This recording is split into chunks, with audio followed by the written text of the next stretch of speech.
Back to കുഞ്ഞേടുകള. അപ്പോൾ ഇന്ന് നല്ല ഒരു ടൂട്ടി ഫ്രൂട്ടി കേക്കിൻ്റെ റെസിപ്പിയാണ് കേട്ടോ. അപ്പോൾ മുട്ടയൊന്നും ചേർക്കാതെ വളരെ സിമ്പിളായിട്ട് ഉണ്ടാക്കിയെടുക്കാൻ പറ്റുന്ന നല്ലൊരു ടൂട്ടി ഫ്രൂട്ടി കേക്കാണിത്. അപ്പം നല്ല സോഫ്റ്റ് ആണ് കേട്ടോ കേക്ക്. മുട്ടയൊന്നും ചേർത്തില്ലേലും നല്ല സോഫ്റ്റ് ആയിട്ടുള്ള കേക്കാണ്.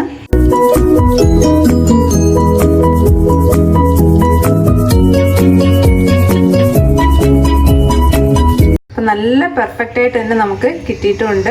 അപ്പോൾ ഈ ക്രിസ്മസിനും ന്യൂ ഇയറിനും ഒക്കെ നിങ്ങൾ ഇതൊന്ന് ട്രൈ ചെയ്ത് നോക്കുക. വളരെ സിമ്പിളായിട്ട് ഉണ്ടാക്കിയെടുക്കാൻ പറ്റുന്ന നല്ലൊരു കേക്കിൻ്റെ റെസിപ്പിയാണിത്. അപ്പം നമുക്ക് നോക്കാം ഇതെങ്ങനെ ഉണ്ടാക്കുന്നത്. ഇപ്പം നമുക്ക് ഈ കേക്ക് ഉണ്ടാക്കാൻ വേണ്ടിയിട്ട് ആദ്യം നമുക്ക് ഒരു ബൗളിലേക്ക് ഒരു 1/4 കപ്പ് തൈര് ഒഴിച്ചു കൊടുക്കാം. അധികം പുളിയില്ലാത്ത തൈര് നോക്കി എടുക്കുക. ഇപ്പം ഞാനിത് ചെറിയൊരു കേക്കാണ് ഉണ്ടാക്കുന്നത് കേട്ടോ. അപ്പോൾ അതുകൊണ്ട് കുറഞ്ഞ ക്വാണ്ടിറ്റിയിലാണ് ഞാൻ ഇൻഗ്രീഡിയൻസ് എല്ലാം എടുക്കുന്നത്. ഇപ്പം നിങ്ങൾ 1 കപ്പ് മൈദമാവാണ് എടുക്കുന്നതെങ്കിൽ ഈ 1/4 കപ്പ് തൈരിന് പകരം 1/2 കപ്പ് തൈര് ഒഴിച്ചു കൊടുക്കണം കേട്ടോ. അതേപോലെ തന്നെ എല്ലാ ഇൻഗ്രീഡിയൻസും അതിന് ഡബിളായിട്ട് എടുക്കുക. ഇനി ഈ തൈരിലേക്ക് നമുക്ക് ഒരു 1/4 കപ്പ് പൊടിച്ച പഞ്ചസാര ചേർത്ത് കൊടുക്കാം. ഇനി പഞ്ചസാരയും തൈരും കൂടെ നമുക്ക് നന്നായിട്ടൊന്ന് മിക്സ് ചെയ്തെടുക്കാം. ഇപ്പോൾ പഞ്ചസാരയും തൈരും കൂടെ ഞാൻ നന്നായിട്ടൊന്ന് മിക്സ് ചെയ്ത് വെച്ചിട്ടുണ്ട്. ഇതിലേക്ക് നമുക്ക് ഒരു 1/2 ടീസ്പൂൺ ബേക്കിംഗ് പൗഡർ ചേർത്ത് കൊടുക്കാം. അതേപോലെ തന്നെ ഒരു 1/4 ടീസ്പൂൺ ബേക്കിംഗ് സോഡ. ഇതിപ്പോൾ ഞാൻ 1/2 കപ്പ് മാവിൻ്റെ അളവാണ് പറയുന്നത് കേട്ടോ. അപ്പോൾ 1 കപ്പ് മാവ് എടുക്കുകയാണെങ്കിൽ 1 ടീസ്പൂൺ ബേക്കിംഗ് പൗഡറും 1/2 ടീസ്പൂൺ ബേക്കിംഗ് സോഡ എടുക്കണം കേട്ടോ. ഇതെല്ലാം കൂടെ നമുക്ക് ഒന്നുകൂടെ ഒന്ന് മിക്സ് ചെയ്തെടുക്കാം. ഇതിപ്പോൾ നമുക്ക് ഒരു 5 മിനിറ്റ് ഒന്ന് റെസ്റ്റ് ചെയ്യാനായിട്ട് മാറ്റി വയ്ക്കാം കേട്ടോ. അപ്പോൾ അടുത്ത് നമ്മൾ ടൂട്ടി ഫ്രൂട്ടിയാണ് എടുത്തിരിക്കുന്നത് കേട്ടോ. അപ്പോൾ ഈ ടൂട്ടി ഫ്രൂട്ടിയിലേക്ക് നമുക്ക് 1 ടീസ്പൂൺ മൈദമാവ് ഒന്ന് ചേർത്തിട്ട് ഇതുപോലെ ഒന്ന് മിക്സ് ചെയ്തെടുക്കുക. അപ്പോൾ അങ്ങനെ തന്നെ ടൂട്ടി ഫ്രൂട്ടി ഇട്ട് കൊടുക്കരുത് കേട്ടോ. ഇതേപോലെ മൈദമാവിലൊന്ന് മിക്സ് ചെയ്തതിന് ശേഷം വേണം ഇട്ട് കൊടുക്കാൻ. ഇല്ലെങ്കിൽ ഈ ടൂട്ടി ഫ്രൂട്ടി മൊത്തം ഈ കേക്കിൻ്റെ അടിഭാഗത്ത് സെറ്റിലാവും. അപ്പോൾ എല്ലാ ഭാഗത്തും ആവാൻ വേണ്ടിയിട്ടാണ് ഇതേപോലെ മാവ് ഒന്ന് മിക്സ് ചെയ്ത് കൊടുക്കുന്നത്. അപ്പോൾ ഇത് ഇവിടെ ഇരിക്കട്ടെ. ഇപ്പം ഞാൻ കേക്ക് ബേക്ക് ചെയ്യാനായിട്ട് വെക്കുന്നത് ഇതേപോലെ ഒരു നോൺ സ്റ്റിക്കിൻ്റെ കടായിയാണ്. ഇനി ഇതിലേക്ക് നമുക്ക് ചെറിയ ഒരു പ്ലേറ്റ് ഇതേപോലെ ഒന്ന് വെച്ച് കൊടുക്കാം. ഇപ്പോൾ ഈ പ്ലേറ്റിന് പകരം നിങ്ങൾക്ക് റിംഗ് ഉണ്ടെങ്കിൽ അത് വെച്ച് കൊടുത്താൽ മതി. ഇനി ഇതൊന്ന് ചൂടായി വരട്ടെ. ഇപ്പോൾ ഞാൻ ഇതേപോലെ ചെറിയൊരു പാത്രത്തിലാണ് കേട്ടോ ഇത് ബേക്ക് ചെയ്യാൻ വേണ്ടിയിട്ട് വെക്കുന്നത്. ഇത് നമുക്ക് ഓയിലൊന്ന് ഗ്രീസ് ചെയ്ത് കൊടുക്കാം. അപ്പോൾ വളരെ കുറച്ച് എണ്ണ ഒന്ന് ഒഴിച്ചു കൊടുത്താൽ മതി കേട്ടോ. അപ്പോൾ ഇത് എല്ലാ ഭാഗത്തും ഒന്ന് നമുക്കൊന്ന് ഗ്രീസ് ചെയ്ത് കൊടുക്കാം. അപ്പോൾ ഒരുപാട് എണ്ണ ആവരുത് കേട്ടോ. ഒരുപാട് എണ്ണയായി നമ്മുടെ കേക്കിൻ്റെ അടിഭാഗം അങ്ങ് ക്രിസ്പി ആയി പോകും. ഇനി നമുക്കിതിലേക്ക് കുറച്ച് മൈദ ഇട്ടൊന്ന് ഡസ്റ്റ് ചെയ്തെടുക്കാം. അപ്പോൾ ആ സൈഡിലെല്ലാം ആവുന്ന മാതിരി ഒന്ന് ഡസ്റ്റ് ചെയ്തെടുക്കുക. ഇപ്പോൾ എക്സസ് ആയിട്ട് വരുന്ന മാവൊന്ന് തട്ടിക്കളയണം കേട്ടോ. അപ്പോൾ നമ്മളുടെ കേക്ക് ടിന്നും റെഡി ആയിട്ടുണ്ട്. ഇത് നമുക്ക് കടായിലേക്ക് വെച്ച് കൊടുക്കാം. ഇതൊന്ന് ചൂടായി വരട്ടെ. ഇനി അടുത്തത് നമ്മൾ ആദ്യമേ മിക്സ് ചെയ്ത് വെച്ചിരുന്നില്ലേ തൈരും പഞ്ചസാരയും കൂടെ, ഇതിലേക്ക് നമുക്ക് ഒരു 1/2 ടീസ്പൂൺ വാനില എസൻസ് ഒന്ന് ഒഴിച്ചു കൊടുക്കാം.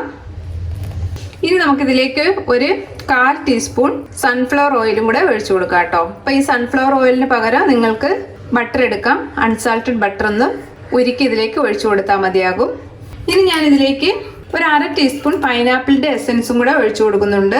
അപ്പോൾ ഈ പൈനാപ്പിളിൻ്റെ ഫ്ലേവർ നിങ്ങൾക്ക് ഇഷ്ടമുണ്ടെങ്കിൽ മാത്രം ഒഴിച്ചു കൊടുത്താൽ മതി. പക്ഷേ കേക്കിന് നല്ലൊരു ടേസ്റ്റ് തരും പൈനാപ്പിളിൻ്റെ എസൻസ് ഉണ്ടെങ്കിൽ. ഇത് ഓപ്ഷണലാണ്. ഇനി നമുക്കിതിലേക്ക് ഒരു നുള്ള് ഉപ്പും കൂടെ ചേർത്ത് കൊടുക്കാം. ഇനി ഇതെല്ലാം കൂടെ നമുക്ക് ഒന്നുകൂടെ ഒന്ന് മിക്സ് ചെയ്തെടുക്കാം. ഇനി ഇതിലേക്ക് നമുക്ക് മൈദ മാവ് ചേർത്ത് കൊടുക്കാം. ഇപ്പോൾ കുറേശ്ശെ ഇട്ട് ഇളക്കി കൊടുത്താൽ മതി കേട്ടോ.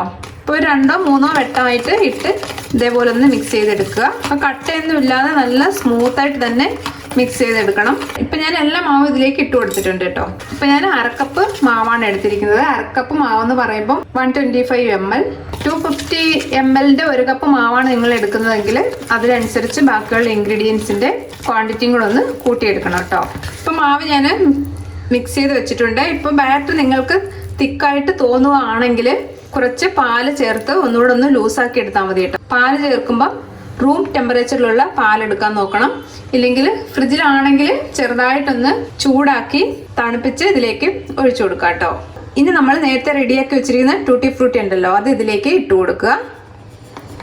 അപ്പോൾ ഇതിന് അളവും കാര്യങ്ങളൊന്നുമില്ല. നിങ്ങളുടെ ഇഷ്ടത്തിനും ടേസ്റ്റിനും അനുസരിച്ചും ചേർത്ത് കൊടുക്കാം. ഇപ്പോൾ മിക്സ് ചെയ്തെടുക്കുമ്പോൾ കന്നാ പിന്നാന്ന് ഇളക്കി കൊടുക്കാതെ ഇതേപോലെ ഒരേ പൊസിഷനിൽ തന്നെ ഫോൾഡ് ചെയ്ത് മിക്സ് ചെയ്താൽ മതി. ഇപ്പം ഞാൻ ഇതിലേക്ക് കുറച്ച് പാലും കൂടെ ഒന്ന് ഒഴിച്ച് ലൂസാക്കി എടുക്കുന്നുണ്ട്. ഇതിപ്പോൾ ഞാൻ കാച്ചി തണുപ്പിച്ച പാലാണ് എടുത്തിരിക്കുന്നത് കേട്ടോ. അപ്പോൾ മാവ് കുറച്ച് തിക്കായിട്ടാണ് വന്നത്. അപ്പോൾ കുറച്ച് പാലും കൂടെ ചേർത്തിട്ട് നമുക്ക് ഒന്നുകൂടെ ഒന്ന് ലൂസാക്കി എടുക്കാം. ഇപ്പം നമ്മളുടെ കേക്കിൻ്റെ ബാറ്റർ റെഡി ആയിട്ടുണ്ട്. ഈ ഒരു പാകം മതി കേട്ടോ. ഈ ഒരു പാകത്തിന് മിക്സ് ചെയ്തെടുക്കുക. ഇനി നമുക്കിത് നേരത്തെ പ്രീ ഹീറ്റ് ചെയ്ത് വെച്ചിരിക്കുന്ന ട്രേയിലേക്ക് ഒഴിച്ചു കൊടുക്കാം. ഇനി നമുക്കിതൊന്ന് ലെവൽ ചെയ്തെടുക്കാം. ഇനി നമുക്ക് ചെറുതായിട്ടൊന്ന് ടാപ്പ് ചെയ്ത് കൊടുക്കാം. ഇനി ഇതിൻ്റെ മുകളിലേക്ക് നമുക്ക് കുറച്ച് ടൂട്ടി ഫ്രൂട്ടി ഇതേപോലെ ഒന്ന് സ്പ്രെഡ് ചെയ്ത് കൊടുക്കാം. ഇനി നമുക്കിത് ചൂടായ കടായിലേക്ക് വെച്ച് കൊടുക്കാം. ഇതിപ്പോൾ ഞാൻ കടായിലേക്ക് വെച്ച് കൊടുത്തിട്ടുണ്ട്. ഇനി നമുക്കിതൊന്ന് ക്ലോസ് ചെയ്യാം. ഇപ്പോൾ ഏറ്റവും ലോ ഫ്ലെയിമിൽ വെച്ചിട്ട് നമുക്കിതൊന്ന് ബേക്ക് ചെയ്തെടുക്കാം. ഇപ്പോൾ ഒരു 40-45 മിനിറ്റ്സ് ആവും ഇതൊന്ന് ബേക്കായി വരാൻ. ഇപ്പോൾ ഈ ഹോൾസ് ഉള്ള മൂടിയാണ് എടുക്കുന്നതെങ്കിൽ ഇതേപോലെ ഒന്ന് ക്ലോസ് ചെയ്ത് കൊടുക്കണം.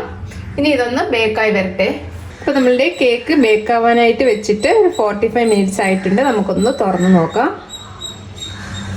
നല്ലതുപോലെ ബേക്കായി വന്നിട്ടുണ്ട്. ഇനി നമുക്ക് സ്റ്റവ് ഓഫ് ചെയ്യാം. ഇനി ഇത് തണുത്തതിന് ശേഷം നമുക്കിത് ഡീമോൾഡ് ചെയ്തെടുക്കാം. ഇപ്പം ഞാൻ കേക്ക് ഡീമോൾഡ് ചെയ്തെടുത്തിട്ടുണ്ട് കേട്ടോ. ഒരു കുട്ടി കേക്കാണ് ഞാൻ ഉണ്ടാക്കിയിരിക്കുന്നത്. അപ്പം നിങ്ങൾ നിങ്ങളുടെ ആവശ്യത്തിനനുസരിച്ചുള്ള മാവ് എടുക്കണം കേട്ടോ. അപ്പം ഞാൻ എടുത്ത ഇൻഗ്രീഡിയൻസ് എല്ലാം ഒന്ന് ഡബിൾ ആക്കി എടുക്കുക. നല്ല സ്പോഞ്ച് ആയിട്ടുള്ള ഒരു കേക്കാണ്.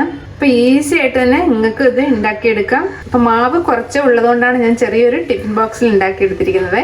ഇപ്പം നിങ്ങൾ എടുക്കുന്ന മാവിനനുസരിച്ചുള്ള കേക്ക് ട്രേയും നിങ്ങൾ റെഡിയാക്കി എടുക്കുക. ഇല്ലെങ്കിൽ ഡയറക്റ്റ് ആയിട്ട് കുക്കറിൽ ഒഴിച്ച് ബേക്ക് ചെയ്തെടുക്കാം. അപ്പോൾ ഈസി ആയിട്ടുള്ള ഈ ടൂട്ടി ഫ്രൂട്ടി കേക്ക് നിങ്ങളൊന്ന് ട്രൈ ചെയ്ത് നോക്കുക, ക്രിസ്മസിനും ന്യൂ ഇയറിനും ഒക്കെ. അപ്പോൾ ഈ റെസിപ്പി ഇഷ്ടമായിട്ടുണ്ടെങ്കിൽ ഒന്ന് ലൈക്ക് ചെയ്യാനും സബ്സ്ക്രൈബ് ചെയ്യാനും ഷെയർ ചെയ്യാനും മറക്കല്ലേ. താങ്ക്